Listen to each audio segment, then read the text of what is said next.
The Vanishing Tide. Linda adjusted her scarf as the cold wind clawed at her skin. The horizon was a steel-gray smudge, with waves rolling in like silent predators. Beside her, Oscar tightened his grip on the ship's railing.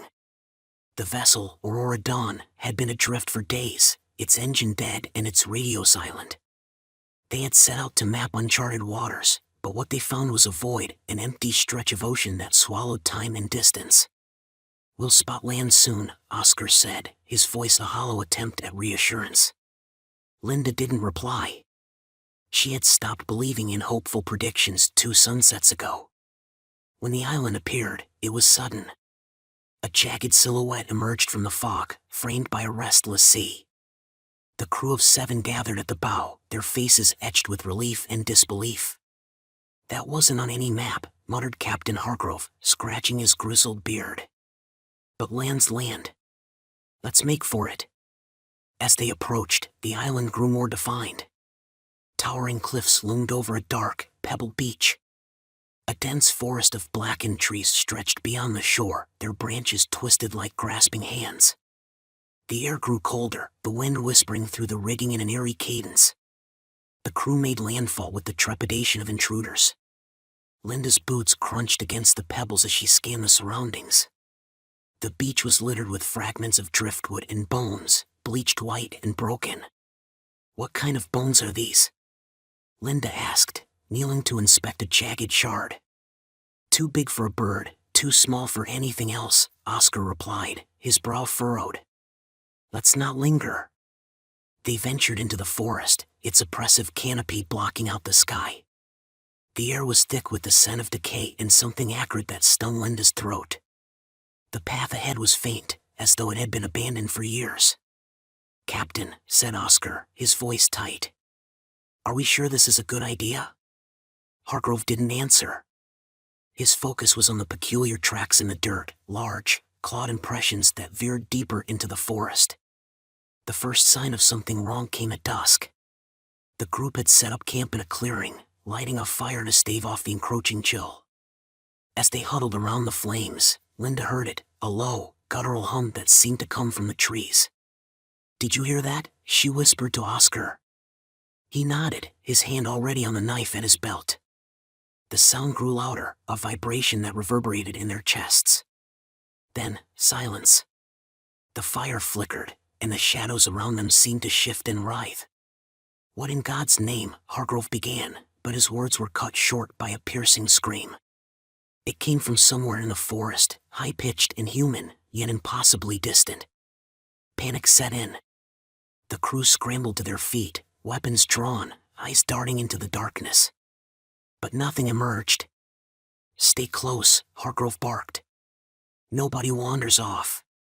The next morning, one of them was gone. Miller, the ship's cook, had vanished from his tent without a trace. His belongings were untouched, his bedroll neatly folded. He wouldn't just leave, Linda insisted, her voice shaking. Something took him. They searched the surrounding forest, calling his name until their throats were raw. All they found was a torn scrap of his shirt, snagged on a branch, stained with something dark. "Blood," Oscar said grimly. "We need to get back to the ship." But when they returned to the beach, the Aurora Dawn was gone. The anchor chain dangled limply into the waves, as if the sea itself had swallowed the ship whole. Panic turned to despair. With no means of escape, they were trapped on the island. Linda's dreams that night were feverish and vivid. She saw faces in the forest, eyes glinting like wet stones. A voice whispered her name, distant yet intimate. When she awoke, Oscar was sitting by the dying embers of the fire, his face drawn and pale. "I saw them," he said quietly. "In the trees. Watching us." "Who?" Linda asked, though she already knew the answer. "Not who," Oscar said. "What?" By the 4th day, their numbers had dwindled further. 2 more crew members had disappeared, their screams echoing briefly in the night before being swallowed by silence. Hargrove's leadership dissolved into paranoia. "They're hunting us," he muttered, pacing the clearing. "Picking us off one by one." "We need to fight back," Linda argued. Set traps. Defend ourselves. With what? Oscar snapped. We don't even know what we're up against. The forest seemed to close in around them, its shadows deepening. The guttural hum returned, louder and more menacing. That night, Linda and Oscar sat back to back, knives in hand, their eyes darting at every rustle of leaves. By the sixth day, it was just the two of them. Hargrove had succumbed to his paranoia, running into the forest screaming obscenities. They found his shredded coat the next morning, draped over a branch. We can't stay here, Linda said. We have to move. To where? Oscar asked. This island's a maze. There's something at the center, Linda said, her voice trembling. I've seen it. In my dreams. Oscar hesitated but nodded. Staying meant death, moving was a gamble. The journey inland was harrowing. The forest seemed alive, its branches reaching out to snare them. They stumbled upon ancient ruins, monolithic stones etched with symbols that hurt to look at. The air grew heavier, pressing against their lungs. At the heart of the island, they found it, a colossal pit, its edges lined with jagged rocks. From its depths emanated a pulsating glow, a sickly green light that illuminated the surrounding forest. What is that? Oscar whispered, his voice barely audible over the low hum.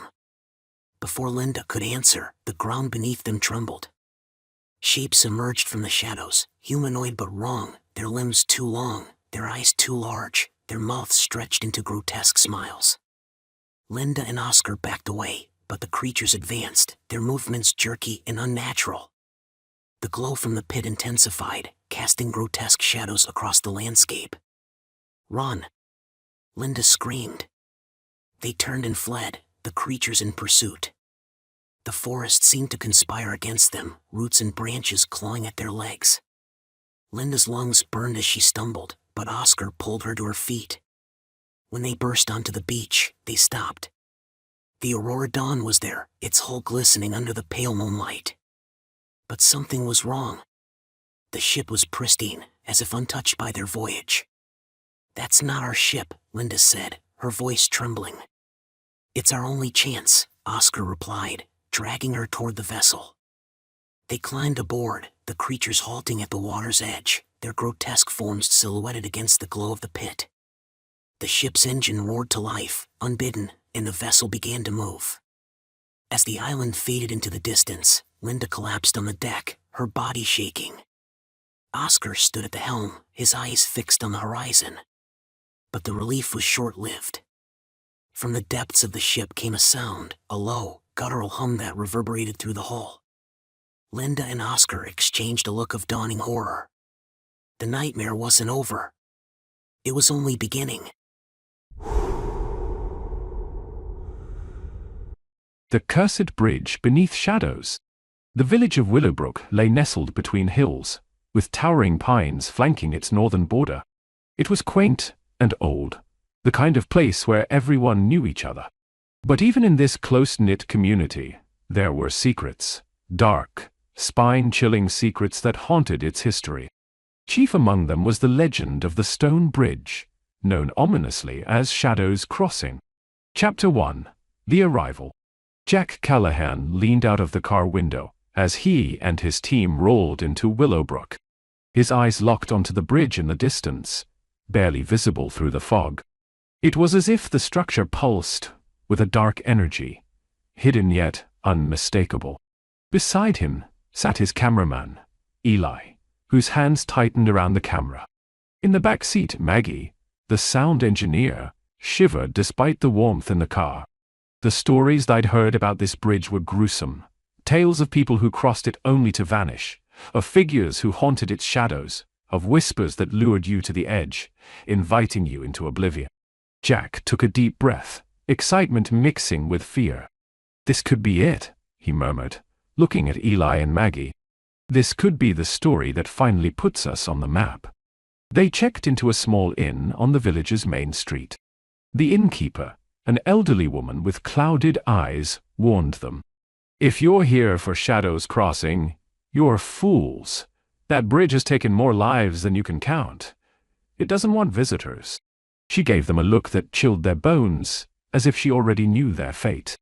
Ignoring her, Jack led the team back to their room, where he pored over the notes he'd collected. Each account was more terrifying than the last, detailing voices in the dark, strange shadows, and an unexplainable sense of despair that consumed those who dared to venture across. Chapter 2. First Encounter.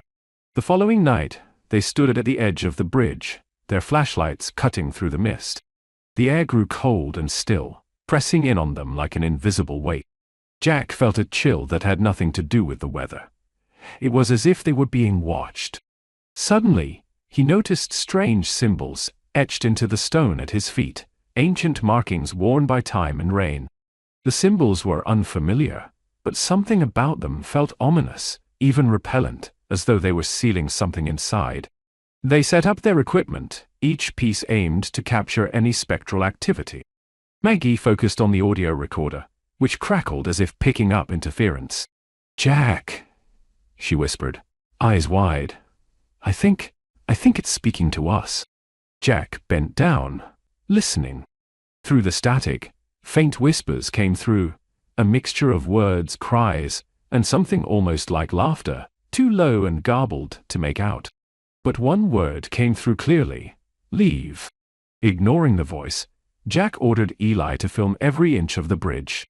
As they reached the center, a shadow moved across the path.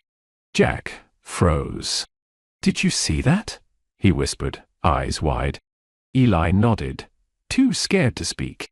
They both focused their flashlights on the area, but nothing was there, just the fog swirling around them. Jack swallowed hard, his resolve wavering. But before he could second-guess himself, a scream echoed through the mist, chilling their blood. It was a woman's scream, agonized and desperate. "Is that a recording? Did you bring any samples, Maggie?" Jack asked, his voice shaking. Maggie shook her head, eyes wide with terror. "I swear, Jack, that's not us." Chapter 3. The First Victim. As they moved closer to the bridge's far side, a suffocating dread settled over them. It felt as if they were being pulled into a vortex of darkness. Maggie gasped, clutching her chest, her face pale. I can't breathe." Eli took her hand, trying to calm her down, but even he felt the sensation tightening around him. Then they saw it, an apparition standing in the center of the bridge, cloaked in shadows, eyes gleaming with malevolence. It pointed at them, its face obscured, but they felt its rage, its endless sorrow. Maggie screamed and stumbled backward, tripping over a loose stone. Her body hit the ground hard, and she lay still. "Maggie!" Jack yelled, kneeling beside her. Her eyes were open but blank, staring into the void, her face frozen in horror. He checked her pulse, but there was nothing. She's gone," Eli stammered, his voice trembling. The bridge had taken her. They pulled Maggie's body off the bridge, hoping to return to the inn, but the road seemed endless. Every step felt as if it led them further into darkness. They walked for what felt like hours, and yet the inn remained out of reach. Chapter 4. The Curse Revealed. When they finally reached the village, it was eerily silent. The innkeeper met them at the door, her face expressionless. "I told you not to go to the bridge. Now it has her. It has claimed another." Desperate, Jack demanded answers. "What's the curse? Why does the bridge keep taking people?"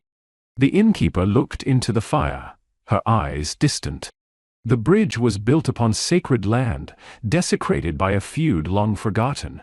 The village's ancestors stole this land, spilling innocent blood to lay the foundations. That blood soaked into the stone, cursing it forever. Now, the bridge seeks retribution. The realization hit Jack hard. The bridge wasn't just haunted, it was vengeful, a spirit cursed by the sins of the past, forever hungry for more. Chapter 5. Final Attempt. Despite the fear gripping his heart, Jack was determined to break the curse.